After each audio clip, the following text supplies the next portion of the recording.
Hello everyone, Grim here, and as you can probably tell, it is time for another one of my narrations. This one is quite short, so hopefully it'll be enough to wet the whistle of all y'all listening for the next time. The title of this is I Took a Selfie with a Person That Doesn't Exist. Written by the user ACE by Elks. Posted to the subreddit /no sleep. So, as always, sit back, relax, and enjoy. In 2019, I was in an amusement park with two friends. With our backs towards the sea, we took a selfie of all three of us together with a girl. She stayed at the center of the picture, dressed in plain clothes with blonde hair and no makeup. She stared directly at the phone with a sad look on her face. Her eyes didn't reflect any light. I was the one holding the phone right next to her.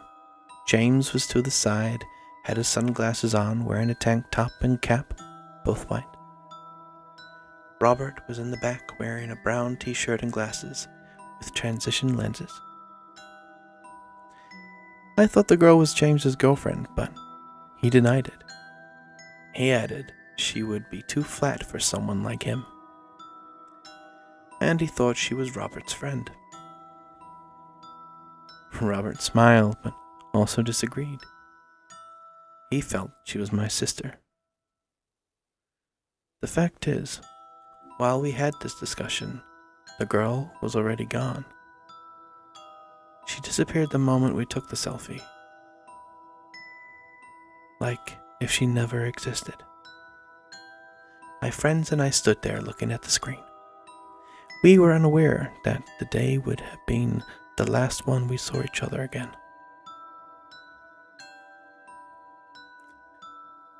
A few months later, COVID struck. 2020 was in the infancy, but my New Year's plan were already down the drain. Forced to stay at home, I started scrolling through my old photos until I found exactly what you guys and I are thinking about, and my heart jumped into my throat when I realized James wasn't in the picture anymore.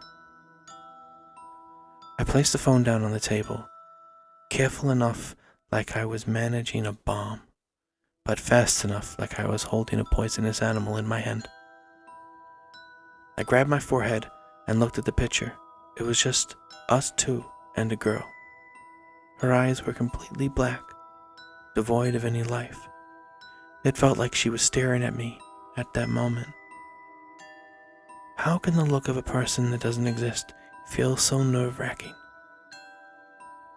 I closed my eyes and took a deep breath. When I reopened them, she wasn't in the picture anymore. I removed my sweaty hand from the forehead and called it a day. I couldn't sleep that night. Everything that had happened just terrified me. I turned on the light. The simple act of looking at my phone gave me chills. I didn't want to look at the picture again in my lifetime. The more I thought about it, the more I felt powerless and paralyzed. I picked up the phone and unlocked the screen. I pulled out the picture, and when I saw her two bottomless holes looking back at me, I threw my phone away in the hope it would explode. It didn't. It ricocheted against the desk and landed flat on the floor. I took a minute to calm down, then stood up with my hands clenched into fists. I picked up the phone. She was now smiling, and Robert wasn't in the picture anymore. I lay down and waited for exhaustion to take over the adrenaline. A loud, knocking noise woke me up the next day. I didn't realize I had fallen asleep with the phone clenched in my hand. I didn't know why whoever was outside the door wasn't using the doorbell. I looked outside the peephole, and I could only see darkness. The person on the other side must have obstructed it, The loud bangs kept going, and surely I had no intention of opening my home to a potential criminal during a pandemic. I was about to call 911, but the first thing I saw after unlocking the screen was the selfie I took in 2019. It was just me in the picture, and I froze.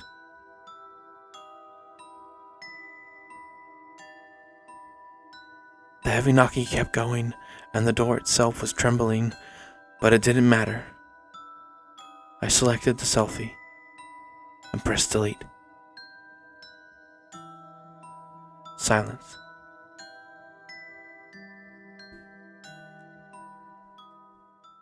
There we go. As I said, it was a nice little short one.